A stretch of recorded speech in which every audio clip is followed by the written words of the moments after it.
स्थान दिले और दूसरा बबीता किन्नर जी के मंच में तीसरा गोलू राजा जी बाड़ो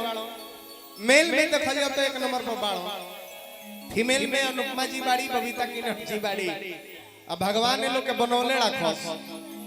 गायकी के माध्यम से हम अपने कहो अनुपमा के बाद बबीता सागर जी ही बाड़ी बाकी जितना गायिका लोग बा लोग सब बात बने वाली बड़ी सब लोग पेट पे आफत बा ये लोग के केहू ए बात में वो ताली मारा लोग कर दे ई लोग पूरी या भोजिया पे आफत बा लोग ई लोग गायकी पर नहीं खेलो ई लोग बस अपन चेहरा सजा के तनी ज्यादा मेकअप मार के अगर हम भारतवासी हैं हमारे भारत देश में रूप का पूजा नहीं किया जाता है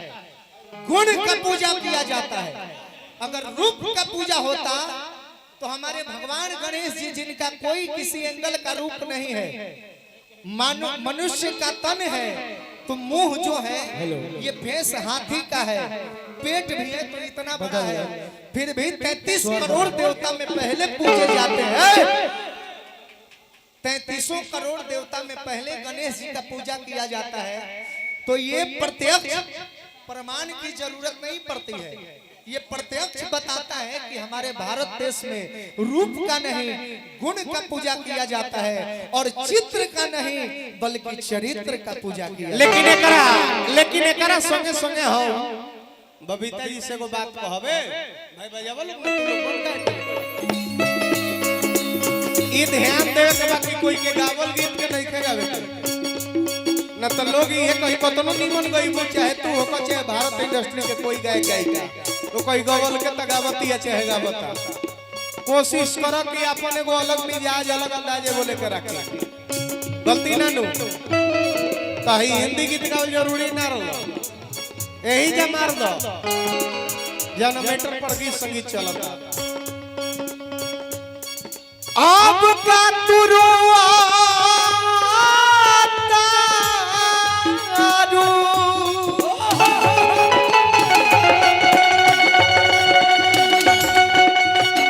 अब का तुरुआ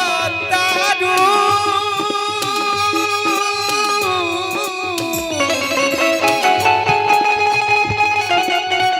अब का तू रो तारू अब का तू रो तारू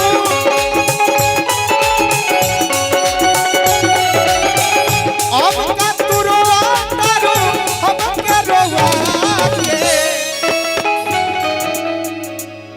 जा जान खुश रही हो जा जान खुश रही हो गलती ना नु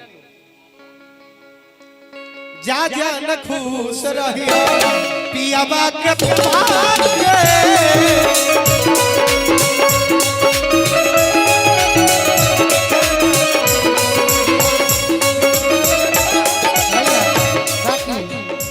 परदेसी जी रवा खातिर कहो कौन लाई किस भाई ले बाट प्यार लागता कौन लाई किस भाई ले बाट प्यार लागता कि एही से ए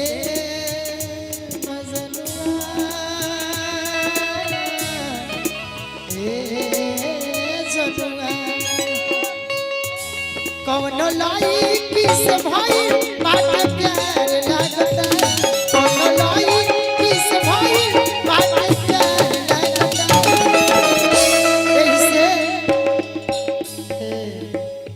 एही से चेहरा पर चढ़ल खुमार लागता चेहरा पर चढ़ल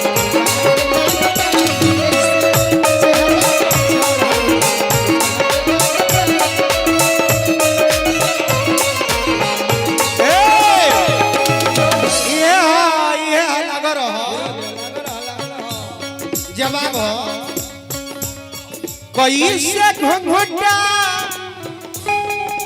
अरे उठाई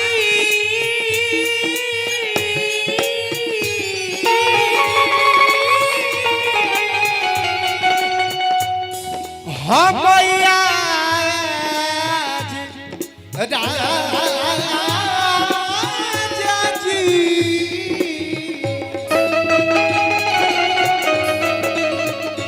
कैसे घुंघटा उठाई हम आज राजा जी साचो सजिया पे लगे बड़ी साचो सजिया पे लगे बड़ी अरे लाज राजा जी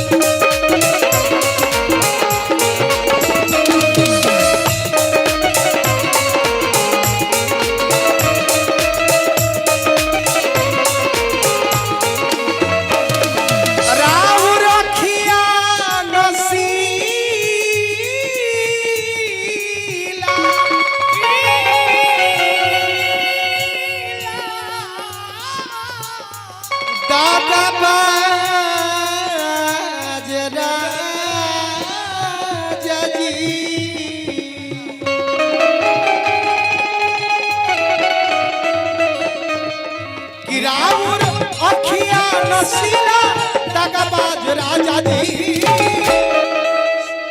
साचो सजिया पे लगे साचो अरे सजिया पे लगे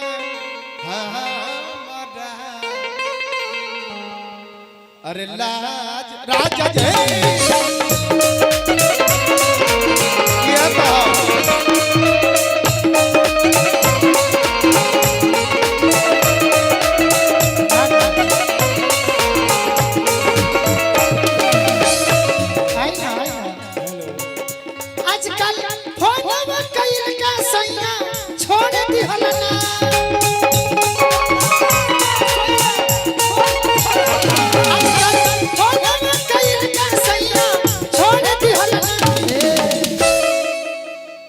क्या क्वालिटी हो